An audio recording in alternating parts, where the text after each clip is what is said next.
नमस्कार, आप देख रहे हैं सी इंडिया न्यूज, एक अनदेखा सच, और मैं हूं आपके साथ अनीशा। मध्य प्रदेश की फेवरेट कैबिनेट मंत्री उषा ठाकुर अपने बयानों को लेकर हमेशा सुर्खियों में बनी रहती है। वहीं बुधवार को भी मंत्री उषा ठाकुर ने कांग्रेस के पूर्व राष्ट्रीय अध्यक्ष राहुल गांधी के महाकाल दर्शन पर पलटवार करते हुए बड़ा बयान दिया। उन्होंने कहा कि जिनकी पीढ़ियों ने देश को तोड़ा, आज वह भारत जोड़ो यात्रा निकाल रहे हैं। साथ ही उषा ठाकुर ने कहा कि सिर्फ हिंदू समाज को भ्रमित करने के उद्देश्य से राहुल गांधी जनेऊ धारण ना करें। उन्होंने आगे राहुल गांधी पर कटाक्ष करते हुए कहा कि धरती पर पैदा हुए राहुल गांधी को इतने साल हो गए हैं, तो प्रभु को एक प्रार्थना सुना देना चाहिए। उन्होंने आगे कहा कि केवल हिंदू समाज को भ्रमित करने के उद्देश्य से जनेऊ धारण नहीं करें।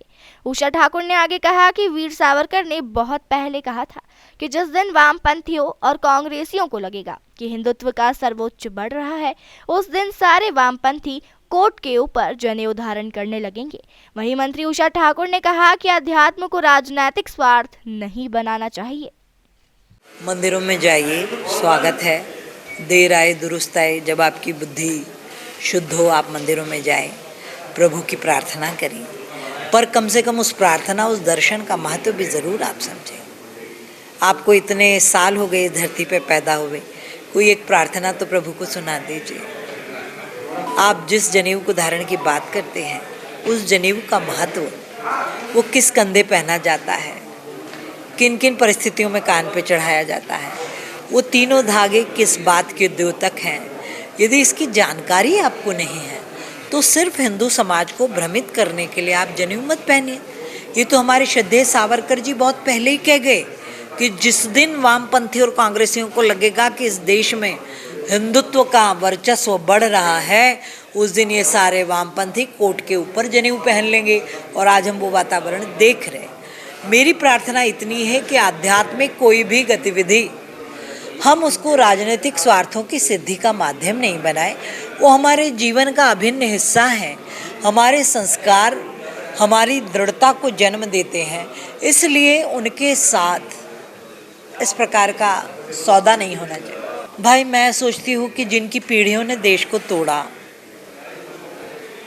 वो किस प्रकार से, ऐसी बात मुझे हैरानी होती है। देश का बंटवारा करने वाले, पाक अधिकृत कश्मीर में नारकी जीवन जीने के लिए देश के लोगों को बाध्य करने वाले, शाहबानों को गुजारा भत्ता मिल जाता तो बेचारी को संसद में लाके कानून बदल दिया। उस 90 साल की महिला तक की दया नहीं की।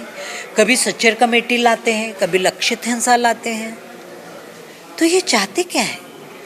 इन्होंने 65 साल देश जनता को भ्रमित करके अल्पसंख्यकों के तुष्टीकरण के माध्यम से ही चलाया। भारतीय जनता पार्टी कभी राजनीति लेके काम नहीं करती। हमारे शासन में जब से हमारी सरकारें आई हैं, आप देखिए सभी मत पंथ के लोगों के लिए योजनाएं हैं, सबकी सेवा है, सबके साथ समान व्यवहार है, कहीं कोई दंगा फसाद नहीं है। तो ये कैसा भारत इनने निर्मित किया और चलाया 65 बरस। इनके पुरखों ने जो जघन्य पाप किए, उसका प्रायश्चित भी इनसे इस जन्म में नहीं होने वाला। तमाम खबरों के लिए जुड़े रहिए हमारे साथ और देखते रहिए सी इंडिया न्यूज, एक अनदेखा सच।